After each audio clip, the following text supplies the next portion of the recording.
வணக்கம் நேயர்களே. நடுவானில் விமானம் பறந்து கொண்டிருந்த பொழுது திடீரென விமானத்துடைய மேல் கதவு தானாகவே திறப்பட்டது. இதனால் விமானத்தை செலுத்திய பெண் விமானி என்ன மாதிரி சாதுரியமாக அதை கீழே இறக்கினார். இடையில் விபத்து ஏதாவது நேர்ந்ததா இல்லையா? பெண் விமானி ஒருவரால் விமானம் செலுத்தப்பட்டது. நடுவானில் பறந்து கொண்டிருந்தது விமானம். திடீரென்று விமானத்துடைய மேல் கதவு திறப்படுகிறது. அதனால் பலத்த காற்றுக்கு எதிர்கொள்ளக்கூடிய சவாலை அந்த விமானி பெற்றுக்கொள்கின்றார். பலமான காற்று வீசுகிறது. முகத்தில் அந்த காற்று பலமாகப்படுவதால் அவரால் கண்களை கூட விழிக்க முடியவில்லை. அந்த நேரத்தில் விமானம் ஏதாவது விபத்து நேர்ந்து விடுமோ என்ற ஒரு 100% காரணங்கள் சாதகமாக இருக்கிறது. ஏனென்றால் விமானினுடைய கண்கள் திறக்க முடியவில்லை. சக ஊழியர்கள் மற்ற ஊழியர்களுடன் தொடர்பு கொள்ள முடியவில்லை. இந்த சூழ்நிலையில் எப்படி பாதுகாப்பாக விமானத்தை கீழே இறக்க முடியும் என்பது ஒரு பாரிய கேள்விக்கணை.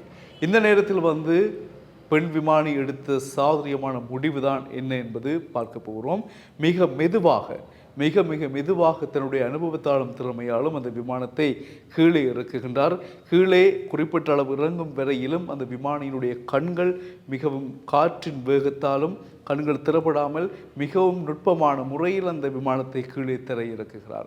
எந்த விபத்துகளும் இல்லாமல், அசம்பாவிதங்களும் இல்லாமல், தனக்கோ விமானத்துக்கோ பாதிப்பு இல்லாமல் விமானத்தை கீழே இறக்கினார். நரைன் என்கின்ற பெண் விமானி. இவர் நெதர்லாந்து நாட்டைச் சேர்ந்தவர். இவர் செலுத்திய விமானம் SG-330 என்கின்ற விமானம். இந்த விமானம் ஒரு பயிற்சி விமானம். 2 பேர் மட்டும் அமர்ந்து கொள்ளலாம். இந்த விமானத்தில் பயிற்சிக்காக இவர் இந்த விமானத்தை செலுத்தியதாக சொல்லப்படுகின்றது. இருந்த பொழுதிலும் ஒரு அனுபவம் வாய்ந்த ஒரு விமானியாகவும் பார்க்கப்படுகின்றார். இந்த நேரத்திலே அவர் சொன்ன விடயம், கீழே பத்திரமாக விமானத்தை இறக்கிய பிறகு இவர் சொன்ன விடயம், தவறு என்னுடையது தான். சரியான முறையில் நான் விமானத்தை சரிபார்க்காமல் மேலே கொண்டு சென்றது என்னுடைய தவறு தான். அதற்காக நான் என்னுடைய பிழையை ஒத்துக்கொள்கிறேன். இருந்த பொழுதும் இந்த ஒரு விடயம் எல்லோருக்கும் ஒரு பாடமாக அமைய வேண்டும். விமானம் நடுவானில் ஏதாவது ஒரு கோளாறு வந்துவிட்டது என்றால் முடிந்த வரையில் அதை எவ்வாறு கீழே இறக்க வேண்டும் என்பதில் விமானி குறியாக இருக்க வேண்டும். மனதை தளரவிடக்கூடாது. தன்னம்பிக்கையுடன் இருந்து விமானத்தை கீழே இறக்க வேண்டிய நடவடிக்கைகளை விமானி மேற்கொள்ள வேண்டும்.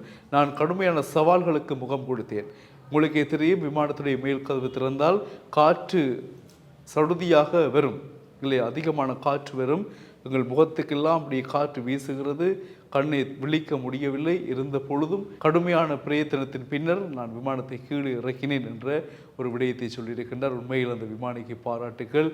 மிகவும் நுட்பமாக, சாதுரியமாக அந்த விமானத்தை கீழே இறக்கி இருக்கின்றார். அது அவருடைய திறமை என்று தான் சொல்ல வேண்டும். இவருடைய தன்னம்பிக்கையும் அவருடைய துணிச்சலும் பாராட்டக்கூடியது.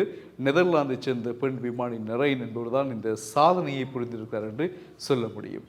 மீண்டும் சந்திக்கலாம் உறவுகளை. செய்திகளுடன் வணக்கம்.